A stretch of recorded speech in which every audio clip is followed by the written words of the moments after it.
What's up everyone, Criddle here, and I wanted to go over my Jayber build. I've been playing this now for a couple of days. I finally catalyzed him up, put a little bit of time on him, and I've been seeing a lot of people that are like, hey, Jayber's terrible and all that kind of stuff. So I was like, well, let me build him up and see if he's actually as bad as people say. And he's not. He's actually very, very good. In fact, you can see here in this video that I am doing most of the actual damage of this team. By the end of it, you'll see that I do very comparable damage all the way through the dungeon, and I hardly use my gun at all.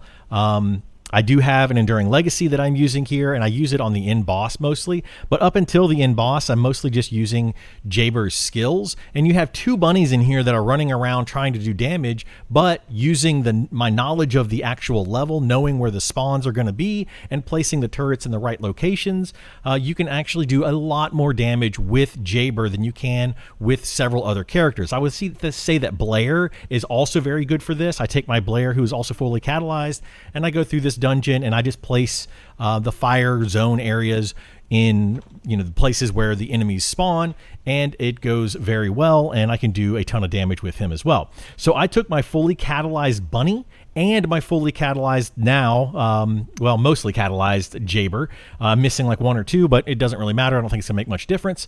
And I tested this mission out multiple times, and I was able to do about the same amount of damage on average with Jayber and with my fully catalyzed bunny, no matter which one I played, and I did it multiple times in random groups. Now, if you were doing this with a group of friends, it might change because your friends might have varying types of builds, etc.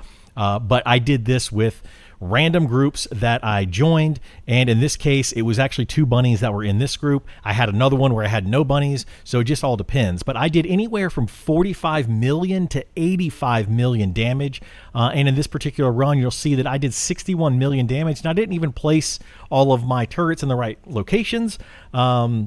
And I didn't even use my gun very much at all. In fact, right up here in just a second, I totally messed up and I missed right here where I was trying to buff one of my turrets, and I just completely whiffed on it, so it kind of was wasted. But I was able to put the turret back up, and we still were able to do a lot of damage. If I had actually done that properly and buffed that turret, I would have even done more damage than I did during this run. And one of the things that you need to notice is that when the turrets are down and you buff those turrets, they do AoE damage every 1/3 of a second, and they do it so extremely quickly. So if you have a boss like this one that has the orbs that fly overhead, it damages every single one of those. Anyway, that is the build, or that is the run that I did. And you can see here, I did 61 million damage. We did that run in 2 minutes and 46 seconds. And, it really worked out pretty well. So here's the build I'm going to show you. It is right here. This is my character. I've got the Enduring Legacy. This is literally the only gun that I was using. I had no other guns in that run. I'm using this materialized phase reactor here. It does have the Enduring Legacy on it. You can use whatever weapon you want for the most part. I do recommend the Enduring Legacy just because it's actually really, really good. Mine is fully catalyzed, so it is doing the maximum damage whenever I do shoot, but as you saw, I didn't shoot a whole lot. And then we have bonus non-attribute, bonus dimension on there, which are both good for Jayber's turrets because they're both dimension. And then I have down here skill cooldown, which doesn't help his damage at all, and I have skill critical hit damage on here, which does help his damage, but it doesn't actually even crit that much. If I were to actually modify this a little bit more, I would probably go with dimension damage and then non-attribute damage down there at the bottom rather than cooldown and skill crit damage. That would just increase my amount of damage that I'm doing and be even better. But this is the current reactor that I am using at the moment, because if you look, he only does 5% crit chance on his skills, so not really worth focusing too much on his skills. I am using the Slayer set, which increases your skill power by 26%. That's the main reason I'm using it. It does increase your skill cost, but again, skill cost doesn't really matter on Jayber.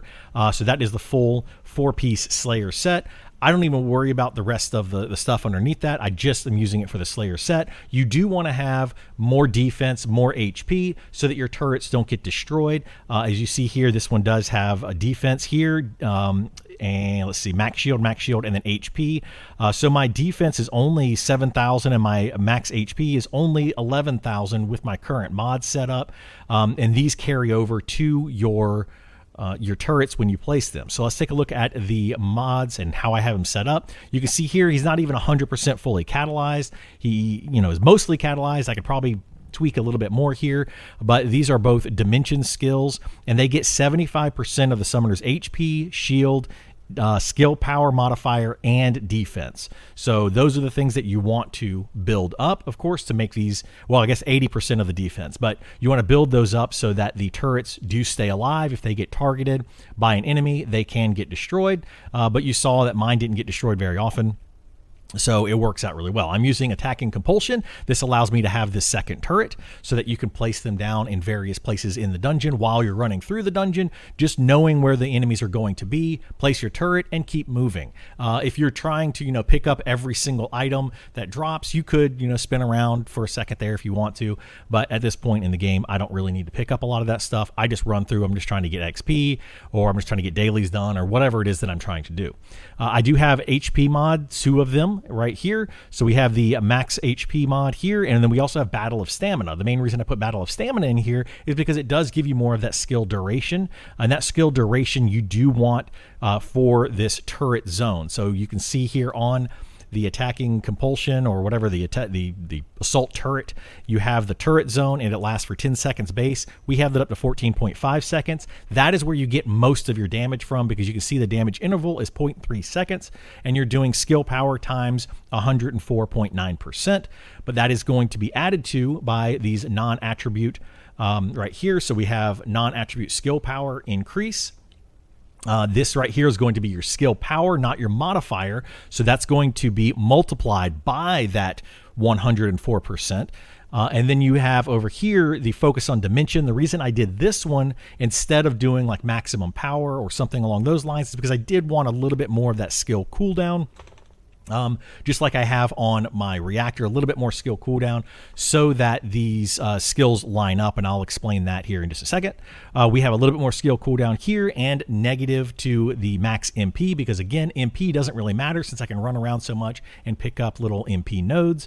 So we want to get the maximum cooldown without much of an issue there. You could go with some other things, but the cooldown is what we're going for there. Spear and shield, I threw this in here just for the extra 8.1% skill power. It's really not that much if you think about it. It literally just is 8.1% that gets multiplied out to your 100 and whatever percent. So the 100% for the turret, and then 104% for the turret continuous damage. And then skill extension for that duration, as much duration as you can possibly get. Skill expansion, I put that in there. I don't put anything else in here because 100% skill expansion is the maximum. This gives you 92.3% of that 100. I know that it says right here that it's 200%, but your base is 100%, and then you can add another 100%. That's what that means. So you get the 200. And then we have dangerous ambush, which just gives you more damage, more skill power whenever something is not targeting you. So as long as it's not shooting at you directly, then you're doing more damage to everything else. And even if it's targeting your turret, you're still doing more damage to all of the enemies around that.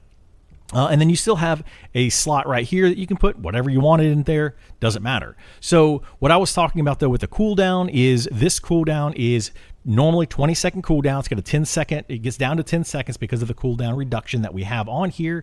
And then you have 14-second duration. The turret itself actually lasts for 21 seconds, but you really want to look at that turret zone, which is 14.5 seconds. So what you want to do is you want to place down your 2 turrets. Then you can run around for a second. You can pull out your multi-purpose gun here. You can roll out of that. So when you pull out your multi-purpose gun, you can then roll immediately, and it does cancel out the animation of that. So it kind of helps you out there. And then you can go and you can shoot these 2 things right here, giving them that turret zone. Now, the other reason for some of the cooldown is we have a 50% more or less cooldown. You can see right here that it goes from cooldown to 80 seconds down to 40 seconds. So it's basically exactly a 50% cooldown reduction. It says right here that it's the 42.6 plus my 7% or whatever it is over on my reactor. So that gives me exactly 50% cooldown. And you can use this basically every time that you use the 2 turrets, right? And then you use this one time, the multi-purpose gun. By the time that these 2 turrets are done, you can then use this reactivate again. The reason that you want to be able to do that is because once you do the reactivate, it gives you the overhaul, and that duration is up to 43 seconds. So for the next 43 seconds, whenever I use either of these turrets, they automatically start with that turret zone in them, and I don't have to use my multi-purpose gun.